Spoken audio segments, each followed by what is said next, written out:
Hey guys, I'm going to tell you a story, personal story, all about how I went from being an employee to becoming what I would consider an entrepreneur. And I'm careful using that term entrepreneur because I think a lot of people use that term quite loosely without actually being an entrepreneur. Because I think an entrepreneur doesn't really matter how successful you are, measuring success in terms of finance, that's what I mean by that. I think it's more a mindset. So, I'm not there where I want to be financially, and that's going to take years and years to get there.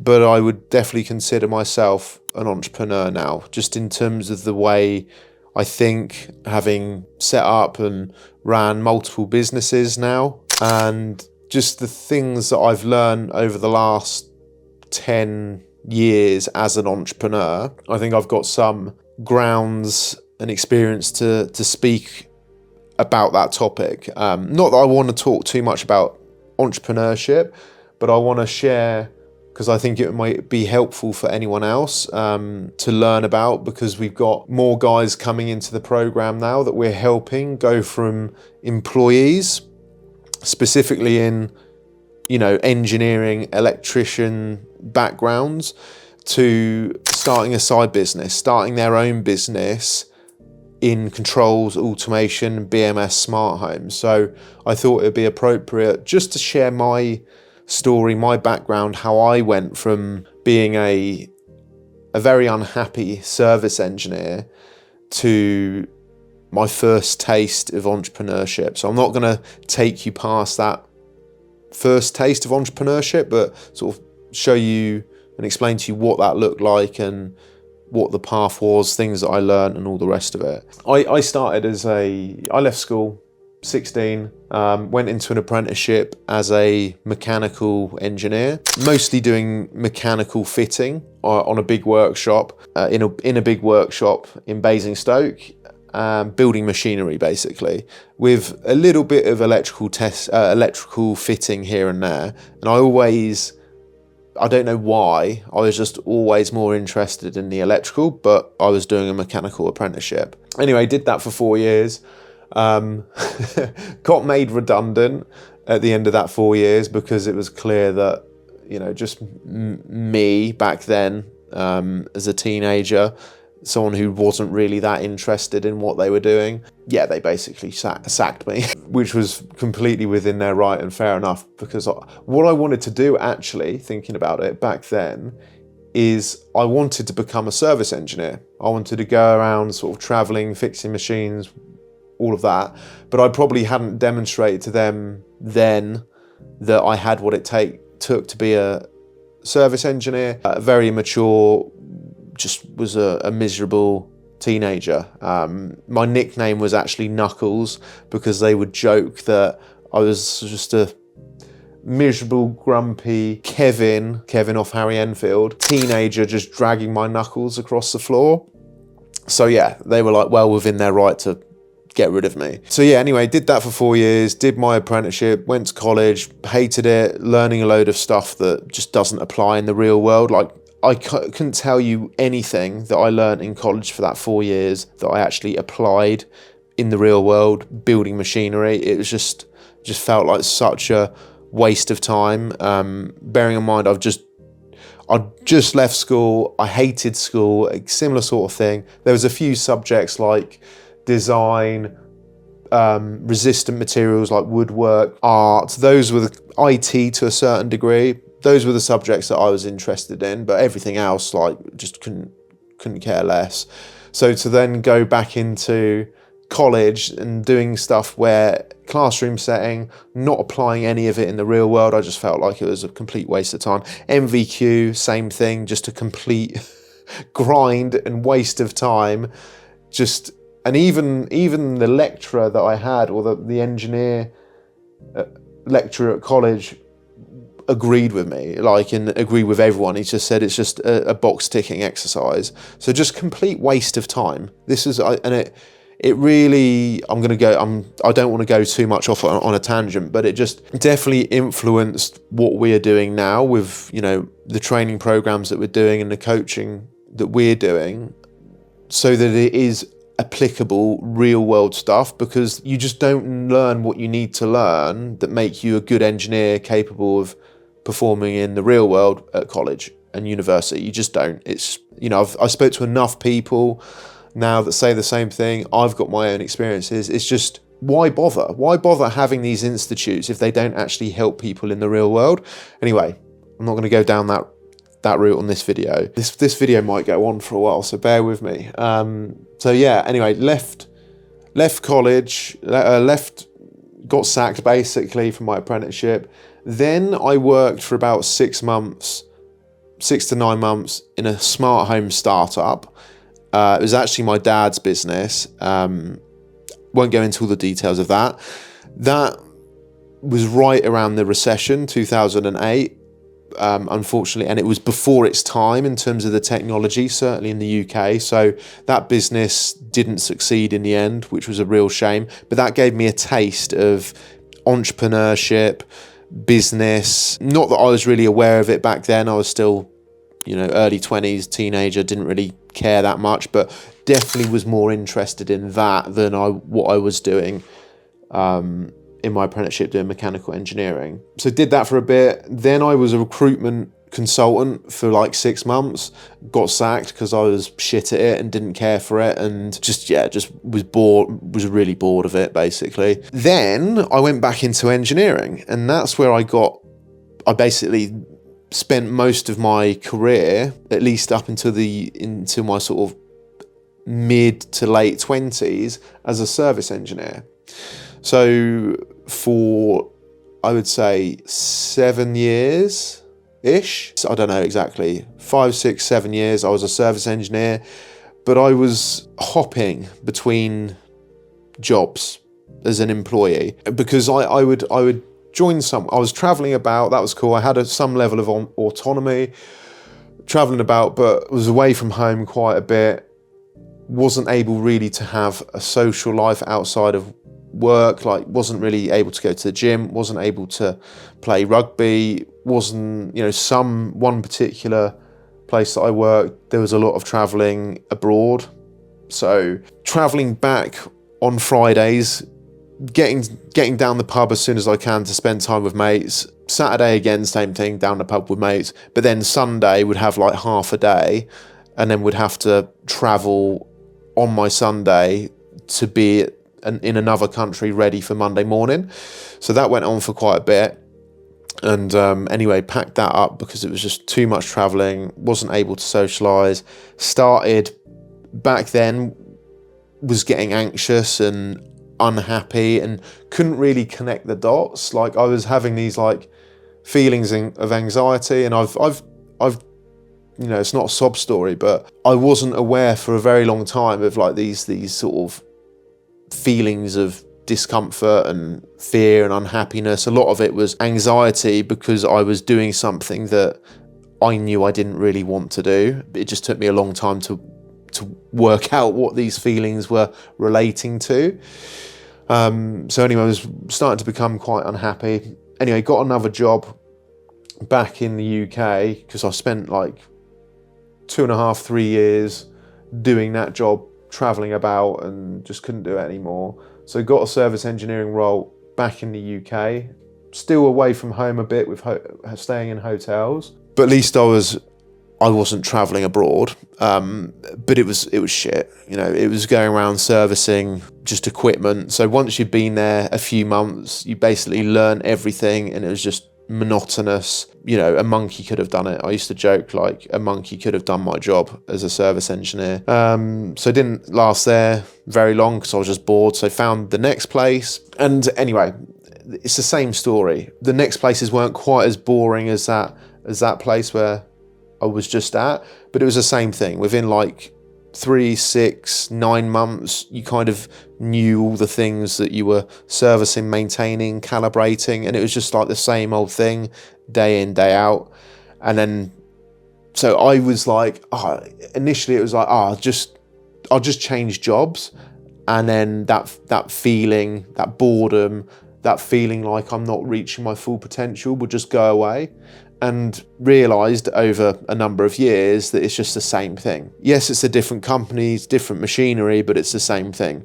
And they just want you to stay in your lane and do what you're employed to do. And by this time I was less of a teenager, and I actually did care a little bit more about what I was doing, but still wasn't passionate about it. I probably didn't do more than was expected of me. You know, I would stay later when I needed to get the job done and stuff, but you know, I still had other interests outside of work, and this just didn't really interest me enough. Certainly after I'd learned everything. So yeah, I was probably expecting more from these positions, more opportunity to develop, but they just weren't there. Now you could argue that that's because I wasn't all in, and I wasn't demonstrating that I was all in and whatever. But there's definitely a big part of me that believes, and now as a business owner knows, that you want people, depending on the size of the business. I'm not saying this is the case with the business that I run, and I've got a different philosophy on this, because I think it's long-term thinking, short-term thinking, whereby you keep people in their lane. Because let's be honest, it's a headache. Like if you've got a really ambitious person that you've just employed to fulfill a role, and within 6 months they want to progress on, then you've got to facilitate that, either open up a role. So you do that, you open up a role that you didn't necessarily need to do. You've then got to replace the role that they moved out of, and it's just a headache. So most of the time it's just like managers just want you to stay in your lane, do what you got employed to do, don't have ambition, and just plod along. And for me, I can't do that. And that's what led to all this unhappiness and feelings of not progressing. And I think as a man, I think that's kind of inbuilt within us, just constant progression. And this is where, and throughout this time, like I've always been massively into gaming, specifically Call of Duty and Counter-Strike. And this was Call of Duty before it got ridiculous with all the perks and the upgrades and all of that shit. This is when it was like raw aim, basically, which was why Counter-Strike was really appealing to me, when Call of Duty just went down the pan, in my opinion. But it's because you had, and it gave me that fulfillment, that excitement, that potential energy that wasn't being used or harnessed in the right way at work. So I put that energy into like being really good at Counter-Strike, and being like obsessed with it. Also things like going to the gym, also things like rugby. So I had these things to focus on outside of work, which kind of made work bearable. Just turn up, do the minimal amount of work to not get fired, and then collect your paycheck, and then focus on the things that you want to focus on outside of work, which is really sad. It is so sad that a vast majority of people live their lives that way, and they kind of just accept it. Anyway, living life like this basically for a long time. Ended up just going through injuries with rugby, like shoulder dislocation surgery, knee LCL, ACL ruptures, surgery, and then realised I can't continue playing rugby. My whole left side is gone. I'm half a man, so I had to stop rugby, and that's where it really started creeping in, where I didn't really have this thing outside of work. Yeah, I had computer games, but it wasn't the same. And it just, so I had to find something. I needed somewhere for this energy, this potential energy to go.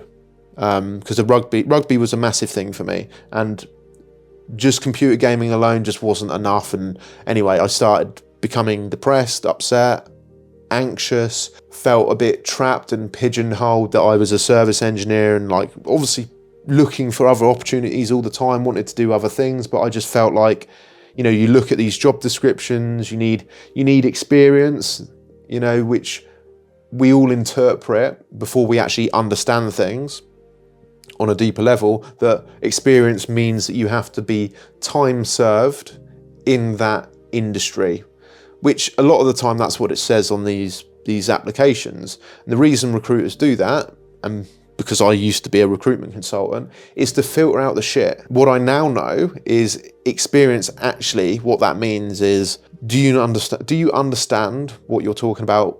Do you have the knowledge? Do you have the skills? Do you have the expertise? And can you clearly articulate that and then fulfill on that? Because time served experience in an industry means fuck all, because you could have two different people, one person that's been in the industry for 10 years doing the bare minimum, similar to me, bare minimum not to get fired when I was a service engineer, and that's that person. Or you have another person that's been, well, let's say not even in the industry, but has been just studying and researching and learning outside of this industry, that industry and all the things, and has developed a really good understanding, a skill set and expertise that can talk on the same level, if not above, to other people in that industry. Yes, they haven't necessarily been working in it, but they're on a completely different level to this person that's been, doing the bare minimum,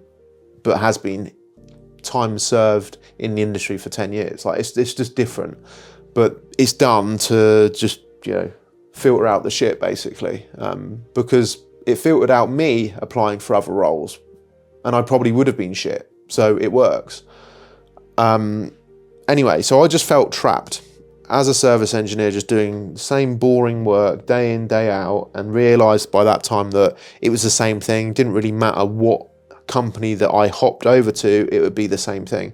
And I might get an extra $1,000, $2,000 a year, but it wasn't really about the money. It was to a certain degree, but it was more just to remove that feeling of discontent and boredom and unsatisfaction, or dissatisfaction, whatever the word is. And I was ambitious. I just wanted to grow and develop. And I think I missed the point earlier when I was talking about these computer games. That's what allows blokes, I feel, to get that, because you can progress within computer games, especially the way that computer games are designed these days. It gives you a sense of purpose, but it's not real. That's the problem. So it doesn't give you, when you get out of that game environment and you're in the real world, you haven't developed that, you haven't got that real fulfilling purpose and the confidence that comes with going through hardship in the real world. Going through hardship in the real world gives you a confidence, but that confidence doesn't really matter in the gaming world, So hopefully I've completed that loop regarding the gaming thing. So yeah, I felt pigeonholed and started feeling a bit hopeless, and just I need somewhere where this potential energy needs to go. So I started looking into sort of making money online, YouTubing, and yeah, it led me down a rabbit hole, led me to start reading a lot, which that is just such a massive thing that's completely, it just changes your perspectives. Reading from other people's experiences, people that are where you want to be, that have been through various experiences, learning from their mistakes, learning from their experiences. It's just, you can condense 40, 60 years of someone's life and their learnings into, or however long it takes you to read a book. And so it led me down that route to start reading. I'm so grateful for that. I wish I had more time now to read. I find myself now hearing about recommended books, buying them, because I just buy them straight off Amazon. I don't even think twice. I just buy them. But then I don't get the time to read them all. So I've got so many books at the moment that I want to get through that I just don't have the chance to. So I'd love to just get back to a point where I have a bit more time to read, because it is so valuable, providing you actually absorb the knowledge and implement it into your life, your business, your career, whatever it might be. So anyway, that was a really good thing. It led me down that path anyway. So I was looking at all the online business opportunities back then. This was like 10 years ago. I was about 27, 28-ish about then. So drop shipping, social media marketing agency, affiliate marketing, like building websites. I was looking at all these things, and I just believed, and these are other things that I've discovered through this journey, are limiting beliefs. Like, we have these preconceived notions, limiting beliefs based off our experiences, based off our perspectives of the world, which aren't necessarily true. So anyway, I had this limiting belief and this perspective that wasn't true, that I now know, that, well, all these people that you're seeing being successful online are all like social media influencers. They've all got big followings, so they're able to leverage that following and have like successful online businesses.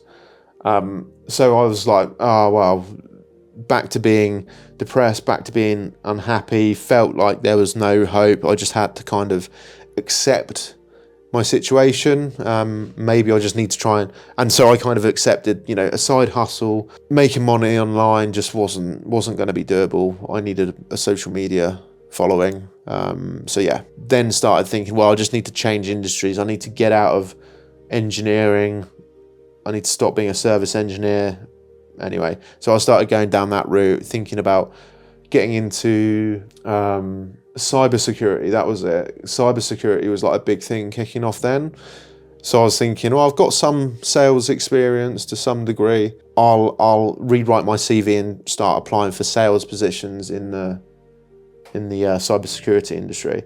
Anyway, throughout that period that I was trying to do that, I was introduced to my girlfriend at the time, who's now my wife's friend's partner, a guy called Fred, and got talking to Fred, and as you do, asked him what he does, and he explained to me that he's recently just gone all in on his Amazon FBA business. And I was like, Amazon FBA? What's that? Oh, it's Amazon fulfilled by Amazon. So he explained to me what that is. I don't know how many of you are aware of what Amazon FBA is. In a nutshell, what it is people like me, you, Fred, buying things from China, putting a logo on it, and then sending it to Amazon. Like, obviously creating a listing, doing images, creating a description, all of that, and then putting it on Amazon and selling it, basically.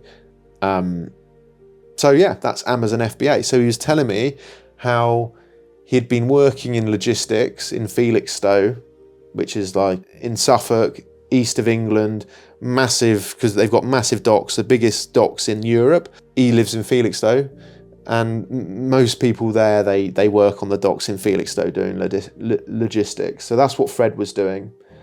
But on the side had been doing this Amazon FBA business. And I think he'd only been doing this, if I remember what he was saying, for about 6 months. And just at that point where I met him and was talking to him, he'd gone all in on it. Like, he'd been all in on it for like the last 2 weeks. So he'd quit his job in logistics and went all in doing Amazon FBA, this online business. And Fred was no different to me.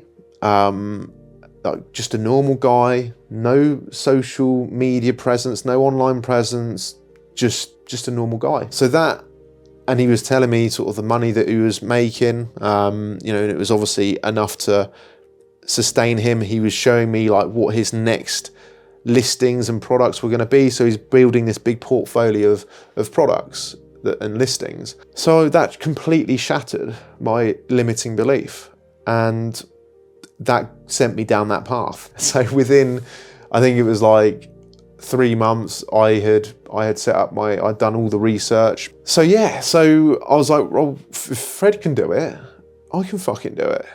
He's no different to me. like that limiting belief has now been shattered. So yeah, I went and did my research, looked into it all, found a niche, found a product. Fred was offering me some advice and guidance, and within 3 months, I'd started an Amazon business. Now that 3 months was massive, and this is where the entrepreneur journey really started. And it's pretty terrifying and takes you completely out of your comfort zone, like massively. And so, because as you can imagine, I had to learn all of this stuff afresh, you know, and at the time, it was all just doing YouTube research, bit of guidance from Fred here and there, but like he was busy with his thing. He was living, you know, 3.5 hours away from me. I didn't want to keep bothering him on the phone. So it was like me basically, you know, YouTube university. But anyway, found a product. So I went into selling chalk bags for rock climbing, like and a niche, an area, like I'd never been rock climbing in my life, but I identified that this was a good niche, an untapped market. So found all of that. Fred gave me the confidence that was a good product, good niche to go into. He by this time, him and his mate had joined forces and started up like another little business on Amazon FBA in another niche. They actually offered to sort of partner up with me because I'd found like quite a good niche and had no money basically. So they offered to sort of invest money into it and I manage it. But I decided that I want this thing to be my own. I want full control. Like I'd done like all this research and time spent finding it. I wasn't prepared to share it, rightly or wrongly. So, but that again just gave me the confidence that I'd possibly found a good niche, because Fred made me that offer anyway. I didn't take him up on that offer, but this is where it all began. So now I've got this. I'm pretty confident that I've got this product, this niche, this listing. Now the next thing is to start like, and I'd got, so the next thing is then you get samples from China. You have to find the right suppliers and they give you samples and all the rest of it, and then you have to decide. I later learned that I'd done this all the wrong way, and actually I was just quite lucky. I just went with one supplier, and probably in hindsight, I wouldn't have chosen this supplier had I knew what I knew later on. You know, and this is the problem when you're new, you don't get the right guidance, you don't get the right training, you don't have the right knowledge, insights, expertise, perspectives. You go with it, and you might learn from your mistakes, or you might be lucky and you might succeed, or you might get it right. You don't know. So anyway, this is the next thing. So I found the right thing. I think I had £1,000 savings, or I put aside £1,000 throughout this period of time. What I needed in total was about 3.5 grand for buying the initial stock, for buying some softwares, for paying for some professional photography for the chalk bags. And I only had £1,000, but I needed 3.5. So I borrowed money off my dad. I managed to convince my dad to lend me money to start this business, and I would pay him back with interest at some point in the future. Like, it was a very loose agreement. You know, my dad was just, I think, supporting me with this venture, and to be honest, I don't think he expected to get anything back. Certainly not with interest, but he supported me with it. So yeah, and then I had 3.5k. I think I spent £3,000 on stock. The other 500 was on photography, something like that. And now I'm faced with, right, I've now got to send £3,000 over to a business in China. And this person I'd been speaking to on WhatsApp, like WhatsApp, that was it. No Zoom calls, that was it. Like, just text.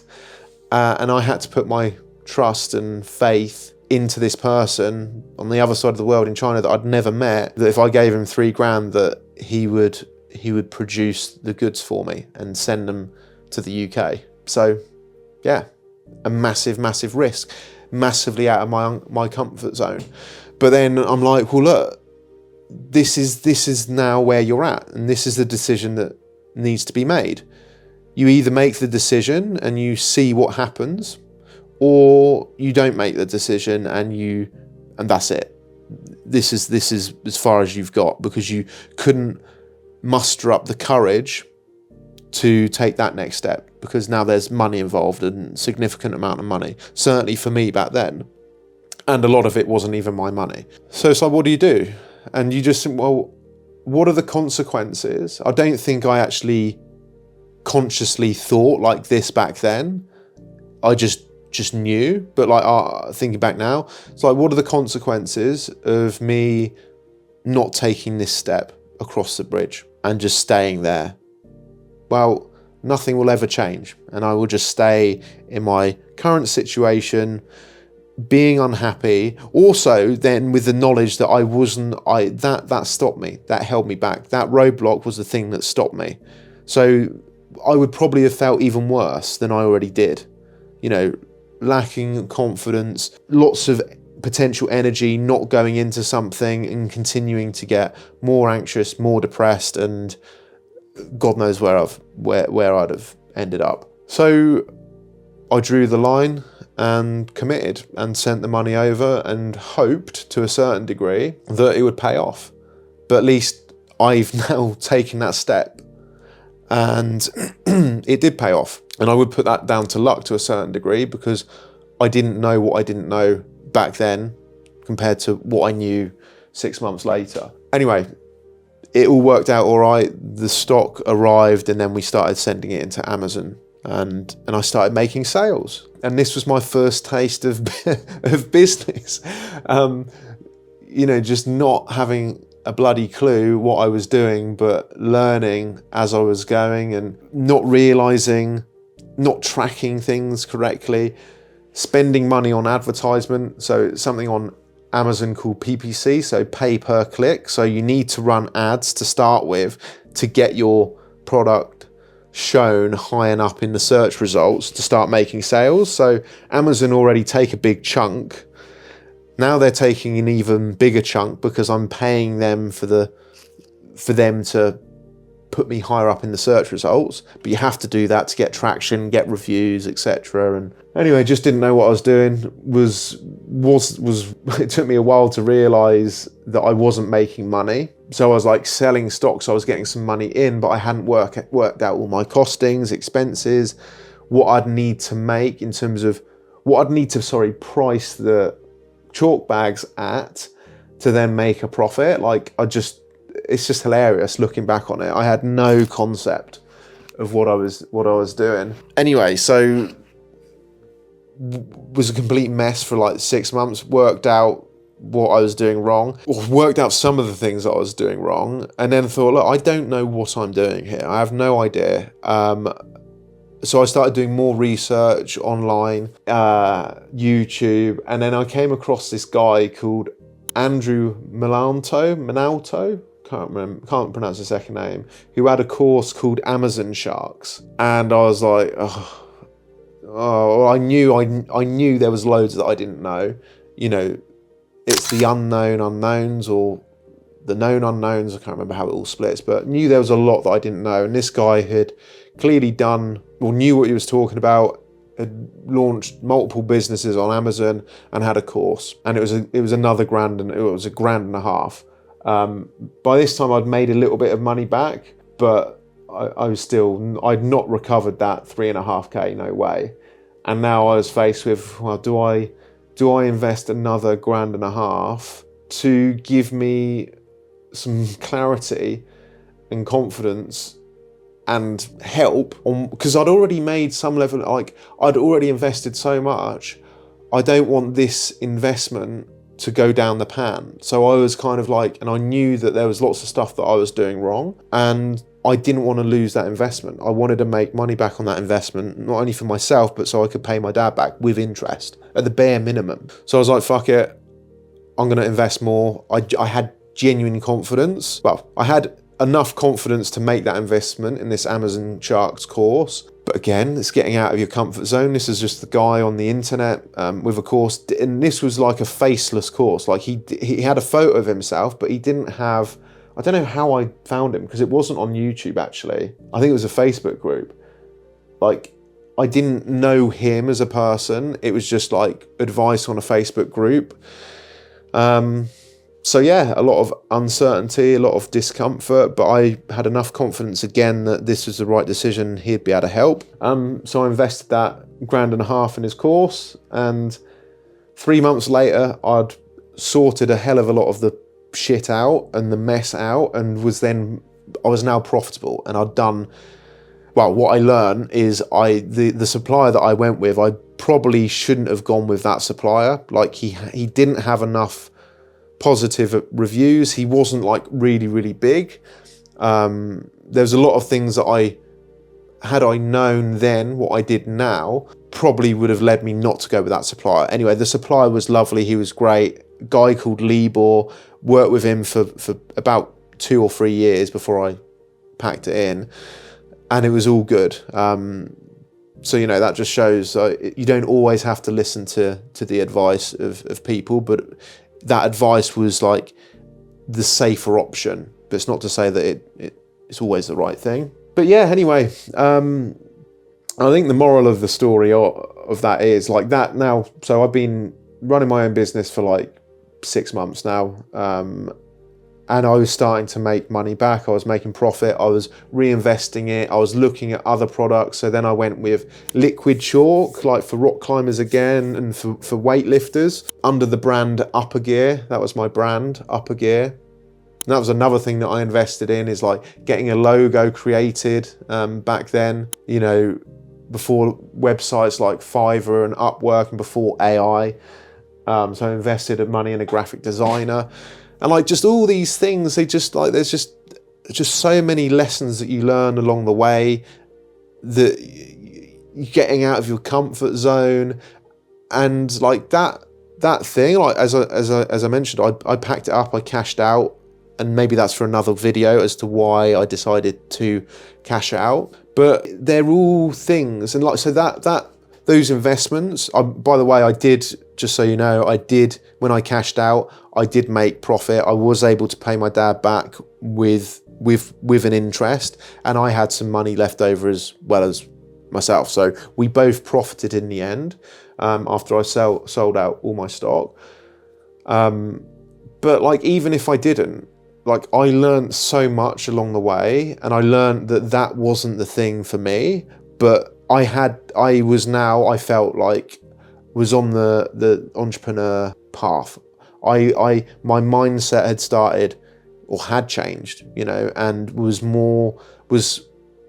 capable of doing more things as an entrepreneur. So now at this period, I was like, I had confidence. And this is what it all comes down to. I'm learning is like, I had no confidence back then when I was a service engineer, playing computer games, looking for meaning, I guess, looking for purpose, looking for fulfillment, looking for somewhere to put that potential energy. I just had no confidence. But having gone through this experience over the 3 years, 2 or 3 years, I can't remember how long it was, doing my own thing, that had built a lot of confidence in me and got me out of my comfort zone.